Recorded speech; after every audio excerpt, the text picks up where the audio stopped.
सुनिए, मेरी तो योग्यता नहीं मैं उनको जाकर के प्रणाम करूं। आपने मेरी लाज बचा ली पत्नी, मेरी तरफ से दंडवत कर देना, एक बार हृदय से लगा लेना। बोले कि समय मिलेगा जगन्नाथ जी खुद ही बुला लेंगे तुमको भीतर, महाप्रसाद पाओ। और सुनो, ये थाल बहुत महंगा थाल है, इसको व्यवस्थित ऊपर पहुंचवा देना मंदिर में। जी जी हम पहुंचवा देंगे। अब महाप्रसाद आया, बच्चों ने पेट भर के पाया, पत्नी ने पाया, बंधु मेहंती ने पाया। बंधु मेहंती को भूख थोड़ी ही थी, वो तो भूख मर गई ठाकुर जी की बात सुन करके। रात में बर्तन धो करके विशाल थाल, उसमें रत्न जड़े थे, इतना महंगा थाल। अब वो तो पूरे घूम आए मंदिर के आसपास, कोई मिला नहीं। बोले थाल किसको दूं मैं?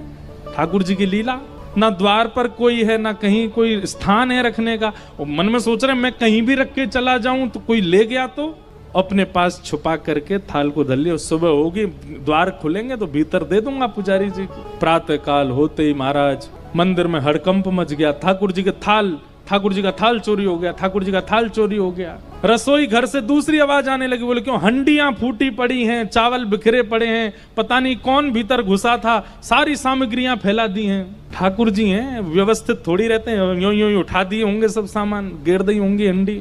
हल्ला मचा, ढूंढने लगे, इतने में बंधु मेहंती के नेत्र खुले। ये अपनी थाल लेकर के मंदिर में ही पहुंच गए। और जैसे ही इनके हाथ में थाल देखी तो शरीर की अवस्था, वस्त्रों की अवस्था से लगता ही नहीं है कि इसके पास थाल।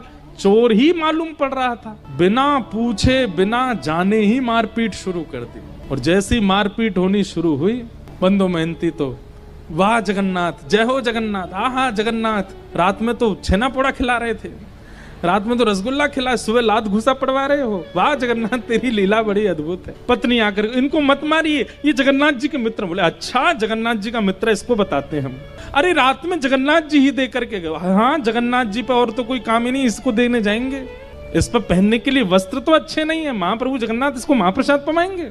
इतना मारा कि बंधु मेहंती बेहोश तो नहीं हुए पर ठाकुर जी के ध्यान में चले गए। बोले नाथ, बंधु मेहंती चिंतन कर रहा, वाह नाथ, आप चाहो तो सब कुछ देते हैं और आप चाहो तो मारते पीटते। ठाकुर जी तुरंत दैतापति राजा के स्वप्न में गए और कहे, बोले मेरा परम सखा बंधु मेहंती, यार तुम्हारे लोग उसको मार रहे हैं, अभी जाओ जाकर के उन लोगों को रोको और उन सबको बताओ। उनका दिमाग नहीं चलता, खुद वो स्वयं नहीं विचार कर सकते। जब मंदिर का ताला नहीं टूटा है, मंदिर के अंदर के सांकर तक नहीं खुली है, तो फिर भीतर से थाल बाहर कैसे चला गया?